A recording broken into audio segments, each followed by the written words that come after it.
Vamos ahora a someter este tema al análisis. Recibimos a Abel Prieto, escritor, político y presidente de Casa de las Américas. Le saludamos hasta La Habana, Abel. Muy buen día. Buen día, Janet. Nuestra primera pregunta, Abel, ¿cuál es su mirada a la Cuba 5 años después de la partida física de Fidel?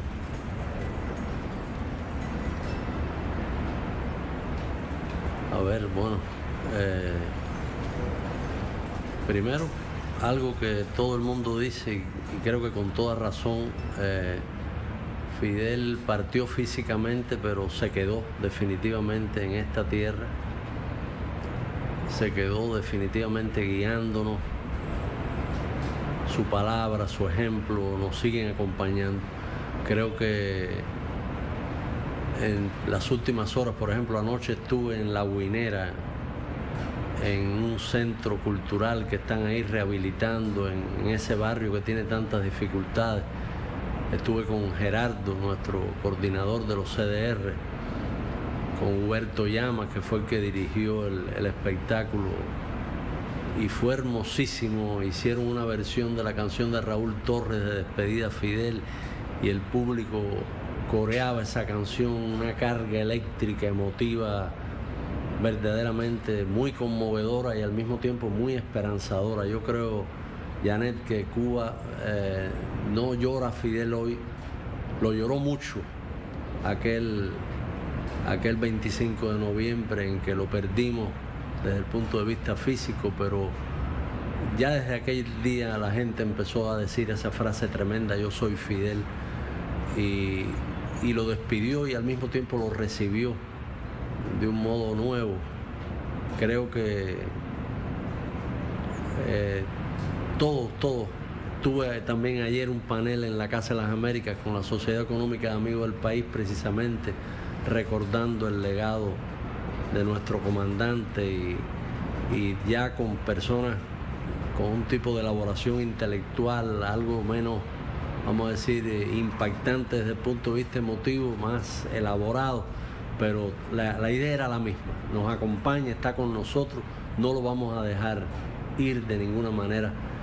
Tenemos que usar siempre sus principios, su ejemplo, su antiimperialismo tan radical, su apuesta por los pobres de la tierra, como decía Martí, ese sentido martiano que lo acompañó siempre.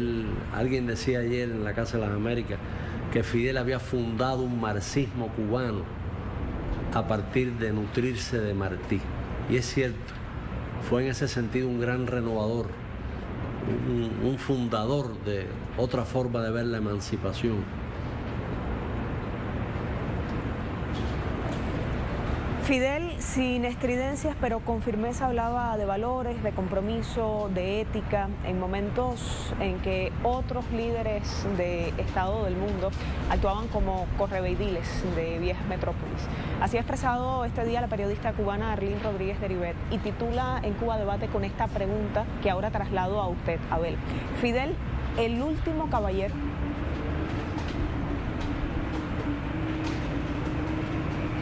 Sí, bueno, no sé si el último, esperemos que no, pero sí uno de los grandes hombres de honor del siglo XX, del siglo XXI.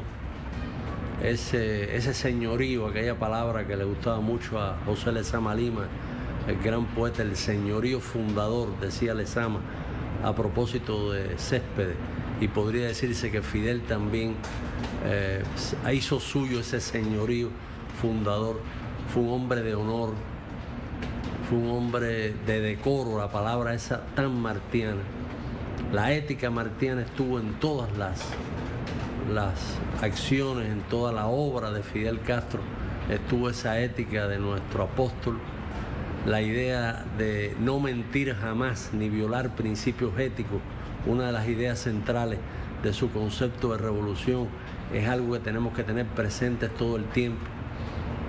Aquel 17 de noviembre de 2005 en la Universidad de La Habana, cuando nos dijo cosas muy duras de cómo podíamos nosotros mismos destruir la revolución. Él dijo, desde fuera no van a poder destruirlo, pero nosotros pudiéramos destruirla si no frenamos toda forma de corrupción, si no frenamos toda forma de simulación, toda forma de doble moral. Esos principios fidelistas, esa verticalidad nos alimenta, nos nutre todo el tiempo, Janet. Y sin duda, la pregunta de Arlene, es un caballero. Él quiso no ser el último, él trató de fecundar a las generaciones presentes y futuras en ese concepto de la hidalguía. Ayer recordábamos precisamente que el primer libro que publica la Imprenta Nacional de Cuba en el año 1960 no es un manual de instrucción revolucionaria, no es un manual sobre las terribles aventuras imperiales de los yanquis, es nada menos que el Quijote de Cervantes. Es decir, la revolución cubana recién nacida, recién colocada en el triunfo del 59, en el año 60, publica esa obra inmortal que rinde culto precisamente a los valores asociados a la hidalguía en su sentido más puro, más digno.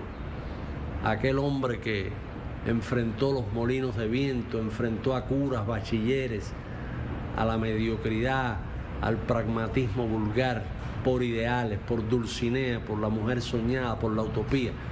Todo eso tiene que ver con Fidel y tiene que ver con su relación con la cultura también, tiene que ver con su fe en los valores espirituales, en los valores éticos. Abel, ¿hay tal cosa como una era post-Castro, como dicen algunos sectores de la prensa y la política adversos al proceso revolucionario cubano?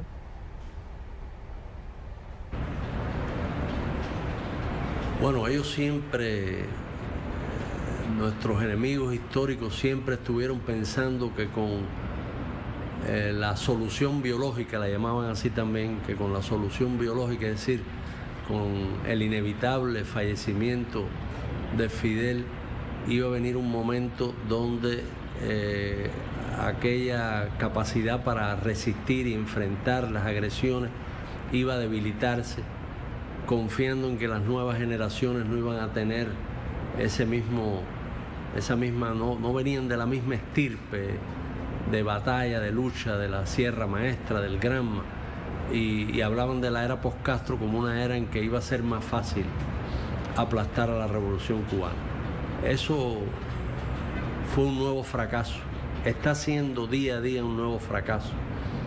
Después de Fidel, Raúl ocupó los cargos que había tenido su hermano de sangre, su hermano de ideas, su hermano de ideales, y emprendió incluso transformaciones hacia un socialismo más eficiente, hacia un socialismo más justo, más humano,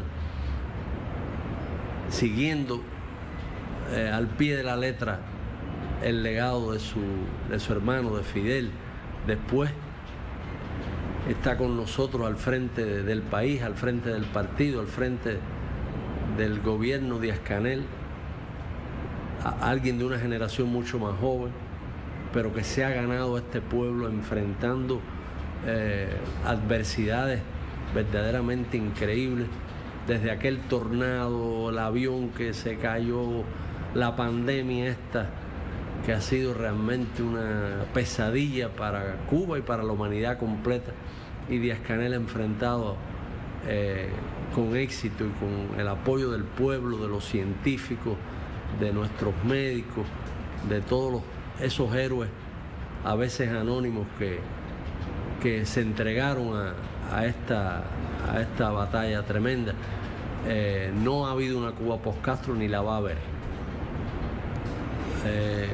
Fidel, nosotros no nos gusta decirle Castro, lo sentimos mucho más cercano con ese nombre familiar con el que nuestro pueblo lo bautizó desde muy temprano. Fidel está aquí, repito, algo que ya dije. Si va a haber un post, va a haber un post Biden, va a haber un post, como hubo un post Trump, va a haber un post imperio. Cuba va a estar aquí con sus raíces hundidas en la tierra cubana, en Martí, en Fidel, en Raúl, en la generación histórica, en las nuevas generaciones que demostraron ahora con la pandemia. Los jóvenes cubanos escribieron páginas verdaderamente memorables en medio de la pandemia, apoyando en los barrios, en los centros estos de aislamiento. Ayudaron enormemente los jóvenes, fueron verdaderamente héroes. A veces se abusa de la palabra, pero en este caso está bien utilizada la palabra para nuestros jóvenes. Yo creo que la Cuba post-Castro es una ilusión imperial, una ilusión de la contrarrevolución, de los nietos de los batistianos, de los que siguen siendo batistianos por esencia, gente corrupta, gente sin moral.